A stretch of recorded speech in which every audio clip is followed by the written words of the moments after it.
ವಾತಾವರಣ ಬಗ್ಗೆ ಹೇಳಬೇಕು ಅಂದರೆ ಬರೀ ಸಿನಿಮಾ ಲೆವೆಲಲ್ಲಿ ಮಾತಾಡಿದ್ರೆ ಆಗಲ್ಲ. It's an emotional connect movie ನನಗೆ ಅದು personally.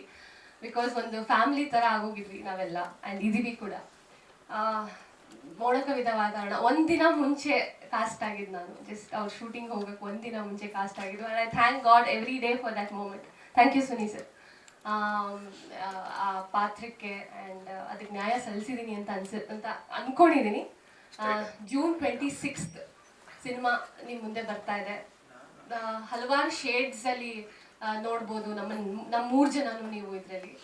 And as usual simple Suni sir movie ಅಂದರೆ ಒಂದು ಲವ್ ಸ್ಟೋರಿ. ಹಾಗೆ ಇದರಲ್ಲಿ ಎಸ್ಪೆಷಲಿ ಥ್ರಿಲ್ಲರ್. ಫಸ್ಟ್ ಟೈಮ್ ಅನಿಸುತ್ತೆ ಥ್ರಿಲ್ಲರ್.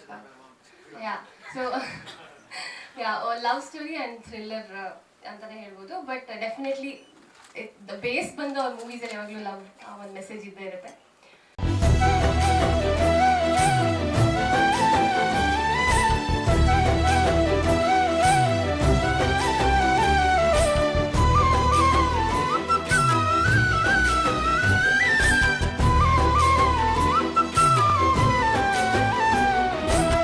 ಅಫ್ಕೋರ್ಸ್ ಮೋಡ ಕವಿದ ವಾತಾವರಣ ಬಗ್ಗೆ ನನಗೆ ಎಷ್ಟು ಹೇಳಿದ್ರು ಕಡಿಮೆ. ಇದನ್ನ ಒಂದ್ಸತಿ ನಾನು ಹೇಳಿದ್ದೆ ಯಾವುದೋ ಒಂದು ಅವಾರ್ಡ್ ಶೋ ಅಲ್ಲಿ. ಬಟ್ ಇವತ್ತು ಮತ್ತೆ ಹೇಳಕ್ಕೆ ಇಷ್ಟಪಡ್ತೀನಿ. ಹೀಗೆ ನನ್ನ ಫ್ರೆಂಡ್ ಜೊತೆ ಮಾತಾಡ್ತಿದ್ದೆ ನಾನು. ನನಗೆ ನನ್ನ ಮೋಸ್ಟ್ ಲೈಕ್ ಯಾವ ಡೈರೆಕ್ಟರ್ ಜೊತೆ ಕೆಲಸ ಮಾಡಬೇಕು ಅಂತ ನನಗೆ ಆಸೆ ಇದೆ ಅಂತ ಕೇಳಿದಾಗ ನನಗೆ ಸುನಿ ಸರ್ ಜೊತೆ ಕೆಲಸ ಮಾಡಬೇಕು ಅಂತ ತುಂಬ ಆಸೆ ಇದೆ. ಆದರೆ ಅವ್ರನ್ನ ಹೇಗೆ ರೀಚ್ ಆಗೋದು ಅಂತ ಗೊತ್ತಿಲ್ಲ. Since I am still a struggling actor. ನನಗೆ ಹೇಗಾದರೂ ಮಾಡಿ ಒಂದು ಪ್ರೊಡ್ಯೂಸರ್ ಸಿಕ್ಬಿಟ್ಟು ಅವ್ರನ್ನ ಕರ್ಕೊಂಡು ಹೊರಟೋಗ್ತೀನಿ ಸುನಿ ಸರ್ ಜೊತೆ. ಪ್ಲೀಸ್ ನನ್ನ ಹೀರೋಯಿನ್ ಆಗಿ ಮಾಡಿ, ನನ್ನ ಜೊತೆ ನನ್ನ ಹಾಕ್ಕೊಳ್ಳಿ ನಿಮ್ಮ ಸಿನಿಮಾದಲ್ಲಿ ಅಂತೆಲ್ಲ ನಾನು ಸುಮ್ಮನೆ ತಮಾಷೆಗೆ ಹೇಳಿದ್ದೆ. ಬಟ್ ನಾನು ಜನರಲಿ ಮೀನ್ ಮಾಡಿದ್ದೆ. ಐ ಥಿಂಕ್ ಅವತ್ತು ದೇವ್ರು ನಿಜವಾಗ್ಲೂ ತಥಾಸ್ತು ಅಂತ ಅನ್ಸುತ್ತೆ that I got this opportunity. So thank you so much. ನಾನು ನಿಮ್ಗೆ ಎಷ್ಟೇ ಥ್ಯಾಂಕ್ ಯು ಹೇಳಿದ್ರು ಕಡಿಮೆನೆ. ಬಿಕಾಸ್ ಈ ಸಿನಿಮಾದಲ್ಲಿ ಒಬ್ಬ ಹೀರೋಯಿನ್ಗೆ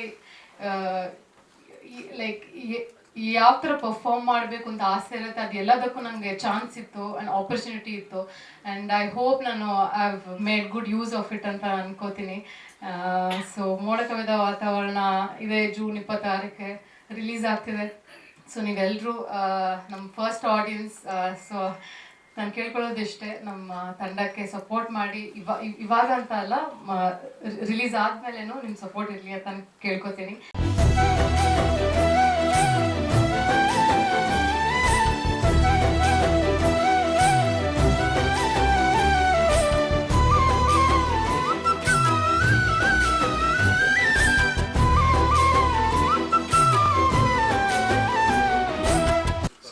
ಹೀರೋ ಅಂತ ಬಂದಾಗ ಇದೊಂದು ಪವಾಡನೇ ಹೇಳಬೇಕು. ಯಾಕಂದರೆ ಎಲ್ಲರೂ ಹೀರೋ ಆಗೋಕ್ಕಾಗಲ್ಲ. ಟು ಬಿ ಫ್ರ್ಯಾಂಕ್, ಏನೋ ಅನ್ಬೋದು ಏನೋ ಆಗಿದೆ ಅಂತೇಳಿ. ಬಟ್ ಎಷ್ಟೇ ದುಡ್ಡಿದ್ರು ಹೀರೋ ಆಗ್ಬೇಕು ಅಂದ್ಕೊಂಡ್ರೆ ಆಗಲ್ಲ. ಎಷ್ಟೇ ಆ್ಯಕ್ಟಿಂಗ್ ಸ್ಕಿಲ್ ಇದ್ರು, ಅಂದರೆ ಥಿಯೇಟ್ರಲ್ಲಿ ಎಂತೆಂಥ ಆ್ಯಕ್ಟರ್ಗಳಿದ್ದಾರೆ, ಅವರು ಹೀರೋ ಆಗ್ಬೇಕು ಅಂದ್ಕೊಂಡ್ರೆ ಆಗಲ್ಲ. ಡ್ಯಾನ್ಸ್ ಫೈಟ್ ಎಷ್ಟು ಸಖತ್ತಾಗಿ ಮಾಡಿದ್ರು ಹೀರೋ ಆಗ್ಬೇಕಂದ್ರೆ ಆಗಲ್ಲ. ಮತ್ತು ಲುಕ್ ಕೂಡ ಹ್ಯಾಂಡ್ಸಮ್ ಇರ್ತಾರೆ ಎಲ್ಲರೂ, ಸೊ ಅವರು ಹೀರೋ ಆಗ್ಬೇಕು ಅಂದ್ಕೊಂಡ್ರೆ ಆಗಲ್ಲ. ಸೊ ಇದೆಲ್ಲ ದಾಟಿ ಏನೋ ಒಂದು ಪವಾಡ ಆಗಬೇಕು. ಸೊ ನನ್ನ ಲೈಫಲ್ಲಿ ಈ ಪವಾಡ ಆಗಿದೆ. ಇದಕ್ಕೆ ಕಾರಣ ನಮ್ಮ ಪವಾಡ ಪುರುಷ ಸುನಿ ಸರ್. ಸೊ ನನ್ನ ಸಿನಿ ಜರ್ನಿಯಲ್ಲಿ ಇದನ್ನ ಹೊಗಳ್ಕೊಳಕ್ಕೆ ನನ್ನ ಕೈಲಿ ಆಗ್ತಾ ಇಲ್ಲ. ಬಟ್ ನನ್ನ ಸಿನಿ ಜರ್ನಿಯಲ್ಲಿ ಎಲ್ಲೇ ಹೋದ್ರು ಏನೇ ಸಾಧಿಸಿದ್ರು ಆಲ್ ಕ್ರೆಡಿಟ್ಸ್ ಒಂದೊಂದು ಸುನಿ ಸರ್ ಕೊಡ್ತೀನಿ. Thank you so much sir ಈ ಆಪರ್ಚುನಿಟಿ.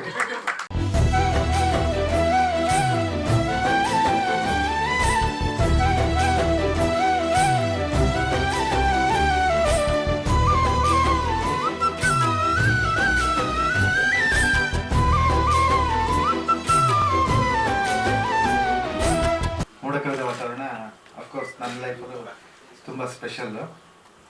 ಯಾಕಂದರೆ ಇದ್ರಲ್ಲಿ ದುಡ್ಡು ಹಾಕ್ತೀನಿ ಹಾಗಂತಲ್ಲ.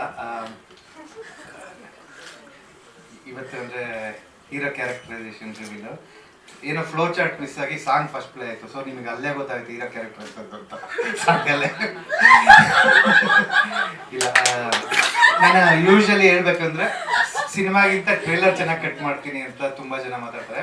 ಬಟ್ ಈ ಸಿನಿಮಾ ಚಾಲೆಂಜಿಂಗ್ ಏನಂದ್ರೆ ನನಗೆ ಗೊತ್ತು ಈ ಸಿನಿಮಾದ್ದು ಟ್ರೇಲರ್ ನಾನು ತುಂಬಾ ಚೆನ್ನಾಗಿ ಕಟ್ ಮಾಡೋಕ್ಕಾಗಲ್ಲ ಅಂತ ನನಗೆ ಗೊತ್ತು. ಹೀರೋ ಕ್ಯಾರೆಕ್ಟರ್ ತುಂಬಾ ಚೆನ್ನಾಗಿ ಬಿಡೋಕ್ಕಾಗಲ್ಲ, ಅಫ್ಕೋರ್ಸ್ ಹೀರೋಯಿನ್ ಕ್ಯಾರೆಕ್ಟರೈಸೇಷನ್ ಬಿಡೋಕ್ಕಾಗಲ್ಲ. ಯಾಕಂದ್ರೆ ಸಿನಿಮಾದ ಅರ್ಧ ಪಾರ್ಟ್ ನಾನು ಥಿಯೇಟ್ರಲ್ಲೇ ರಿವೀಲ್ ಮಾಡೋದು, ಅಂದ್ರೆ ಏನೋ ಒಂದು ಅಂಶ ಇದೆ ಅದನ್ನ ಫಸ್ಟೇ ರಿವೀಲ್ ಮಾಡಲ್ಲ ಅಂತ ಡಿಸೈಡ್ ಆಗಿದ್ದೀನಿ. ಸೊ ಆ ಕಾರಣಕ್ಕಾಗಿ ನಾನು ಅರ್ಧ ಸಿನಿಮಾದಲ್ಲೇ ಟ್ರೇಲರ್ ಕಟ್ ಮಾಡಬೇಕು, ಅರ್ಧ ಸಿನಿಮಾದಲ್ಲೇ ಹೀರೋ ಕ್ಯಾರೆಕ್ಟರ್ ಕಟ್ ಮಾಡಬೇಕು. ಸೊ ಆ ಕಾರಣಕ್ಕಾಗಿ ನಾನು ಬೆಸ್ಟ್ ಅಲ್ಲ, ಸಿನಿಮಾಗೆ ಇದು ಬೆಸ್ಟ್ ಅಲ್ಲ ಅಂತ ನನಗೆ ಗೊತ್ತು. ಸ್ಟಿಲ್ ನಾವು ಬಿಡಲೇಬೇಕು, ಆ ಕಾರಣಕ್ಕಾಗಿ ಬಿಡ್ತಾ ಇದ್ದೀವಿ. ಅದು ಬಿಟ್ಟು ಇನ್ನು ಫಸ್ಟಿಂದ ಶುರು ಮಾಡೋದಾದ್ರೆ ಶೀಲಂ ಸರಿಂದ ಹೇಳಿದ್ರೆ ತಮ್ಮ ಫ್ರಮ್ ಬೇರೆ ಅಮ್ಮ ಅಂತಾನೆ ಹೇಳ್ಬೋದು. ಯಾಕಂದ್ರೆ ಸಿಂಪಲ್ ಆಗಿ ಇನ್ನೊಂದು ಲವ್ ಸ್ಟೋರಿಲಿ ಅವರು ಕೋ ಡೈರೆಕ್ಟರ್ ಆಗಿ ಬಂದಿದ್ದರು. ಸೊ ಅಲ್ಲಿಂದನೂ ಜೊತೆಲೇ ಇದ್ದೀನಿ. ಈಗಲೂ ಅವರೆಲ್ಲ ಹೀರೋ ಹೀರೋ ಅಂದ್ರೆ ಅಯ್ಯೋ ನಾನು ಯಾವತ್ತೂ ಅವ್ನು ಕರೆಯೋದೇ ಇಲ್ವಲ್ಲ ಅಂತ. ಯಾಕಂದ್ರೆ ನಿನ್ನೆ ರಾತ್ರಿ 4 ಗಂಟೆಗೆ ನಾವು ಕ್ಯೂಬಲ್ಲಿ ಶೋ ಮುಗಿಸ್ಕೊಂಬಂದಿದ್ದೆ, ಸಿಂಗಾಪುರ್ ಶೋ ಆಗ್ತಿದೆ, ಅಲ್ಲಿ ಅಪ್ಲೋಡ್ ಆದಾಗ 4 ಗಂಟೆ ಮುಗಿಸ್ಕೊಂಬಂದ. ಸೊ ನಾನು ಅವ್ರನ್ನ ಅಸೋಸಿಯೇಟ್ ಥರನೇ ನೋಡ್ತಾ ಇದ್ದೀನಿ ಎವ್ರಿ ಡೇ. ಅದೊಂದು ಫೀಲ್ ನಾನು ಓಕೆ ಆಗ್ತಿಲ್ಲ ಅವ್ರನ್ನ ಹೀರೋ ಆಗಿ ನೋಡೋಕ್ಕೆ. ಮತ್ತೆ ರಕ್ಷಿ ಶೆಟ್ಟಿ ಸರ್ ಬಿಟ್ಟ ಮೇಲೆ ನಾನು ಶೀಲಂನೇ ಈ ಪ್ರಾಜೆಕ್ಟ್ ಹೀರೋ ಆಗ್ತೀರಾ ಅಂತ ಹೊಸೊಬ್ರನ್ನ ಕೇಳಿದ್ದು. ಅಂದ್ರೆ ಅಫ್ಕೋರ್ಸ್ ರಿಷಿ ಸರ್, ಧನ್ವೀರ್, ದುಷ್ಯಂತ್, ವಿರಾಜ್, ಪ್ರವೀಣ್ ತೇಜ್, ಇನ್ಯಾರಿದ್ರೆ ಅನಿಲ್ ಶೆಟ್ಟಿ, ಇವರೆಲ್ಲರನ್ನ ಲೈಫಲ್ಲಿ ಬಂದಿದ್ದು ನನ್ನ ಪುಣ್ಯ. ತುಂಬಾ ಜನ ಬಂದು ಎಲ್ಲೋ ಒಂದ್ ಕಡೆ ಮಾಸ್ ಹುಡುಗರು ಬಂದಣ್ಣ ಬಜಾರ್ ತರದ ಮೂವಿ ಮಾಡಿ ಅಂತಾರೆ, ಅಥವಾ ಗತವೇಗು ಸೆಕೆಂಡ್ ಹಾಫ್ ನಮ್ಮ ಲೈಫಿನ ಬೆಸ್ಟ್ ಮೂವಿ ಅಂತ ಹೇಳ್ತಾರೆ. ಶಾಕಿಂಗ್ ಅಂದ್ರೆ ಸಿಂಪಲ್ ಆಗಿ ಇನ್ನೊಂದು ಲವ್ ಸ್ಟೋರಿ ಡೈಲಾಗ್ಸ್, ನಾನು ಒಂದು ಲವ್ ಸ್ಟೋರಿ ಅಂತೀನಿ, ಇಲ್ಲ ಇನ್ನೊಂದು ಲವ್ ಸ್ಟೋರಿ ಇದು ನಂಗೆ ತುಂಬಾ ಇಷ್ಟ. ಸೊ ಇವರೆಲ್ಲ ಹೊಸಬ್ರು ಬಂದಿದ್ದಕ್ಕೆ ನನ್ನ ಲೈಫಲ್ಲಿ ಈ ರೀತಿ ಬಂದಿದ್ದು. ಬಟ್ ನಾನು ಫಸ್ಟ್ ಅಪ್ರೋಚ್ ಆಗಿದ್ದು ರಕ್ಷಿತ್ ಶೆಟ್ಟಿ ಸರ್ನ. ಅದು ಬಿಟ್ಟರೆ ಇನ್ನು ಹೊಸಬ್ರು ಅವರೇ ನನ್ಗೆ ಬರ್ತಿದ್ರು. ಸೊ ಅವಾಗ ನನ್ನ ಪ್ರಾಜೆಕ್ಟ್ಗಳು ಕಮಿಟ್ ಆಗ್ತಿದೆ. ಬಟ್ ಅದು ಬಿಟ್ಟು ಇನ್ನೊಂದು ಶೀಲಂ ಸರ್ನ, ಸರ್ ಈ ಪ್ರಾಜೆಕ್ಟ್ ನೀವು ಮಾಡಿ ಅಂತ ಹೇಳಿದ್ದು, ನಾನು ಶೀಲಂಗೆ ಈ ಪ್ರಾಜೆಕ್ಟ್ ಇದು ಮಾಡಿದ್ದು. ಅಂದ್ರೆ ಅವ್ರು ಥ್ರೂ ಔಟ್ ಅವರು ಸಿಂಪಲ್ ಆಗಿ ಇನ್ನೊಂದು ಲವ್ ಸ್ಟೋರಿಗೆ ಆರ್ಟಿಸ್ಟ್ ಆಗಬೇಕು ಅಂತ ಬಂದರು. ಬಟ್ ಕೆಲವ್ರು ತುಂಬಾ ಅಂದ್ರೆ ಸ್ಕೇಲ್ ತರ ಇರ್ತಾರೆ ವ್ಯಕ್ತಿ, ಅಂದ್ರೆ ತುಂಬಾ ನೀಟಾಗಿ ಇದೇ ಟೈಮ್ ಪಂಚುಯಾಲಿಟಿ ಇದೆ. ನಾವ್ಯಾರೋ ಆ ರೀತಿ ಇರಲ್ಲ, ನಾವ್ಯಾರು ಮೀನ್ಸ್ ನಮ್ಗೆ ಕೆಟಗರಿಯವರು. ಬಟ್ ಹಂಗಿದ್ದಾಗ ನಾವೇನ್ ಮಾಡ್ತೀವಿ, ಇವರು ಕರೆಕ್ಟಾಗಿ ವರ್ಕ್ ಫಾಲೋ ಮಾಡ್ತಾರಲ್ಲ ಅಂದ್ಬಿಟ್ಟು ಡೈರೆಕ್ಷನ್ ಡಿಪಾರ್ಟ್ಮೆಂಟ್ಗೆ ಹಾಕೊಂಡು ಅಲ್ಲಿಂದ ಅವರೇ ಬರೋ ಎಲ್ಲ ಫಿಲಮ್ಗೂ ಡೈರೆಕ್ಷನ್ ಡಿಪಾರ್ಟ್ಮೆಂಟಲ್ಲೇ ಕಂಟಿನ್ಯೂ ಅದು, ಅಥವಾ ಪ್ರೊಡಕ್ಷನ್ ಡಿಸೈನರ್, ಹಂಗೆ ಒಂದೊಂದೇ ಪೋರ್ಷನ್ ತಗೋತಾ ಇದ್ರು.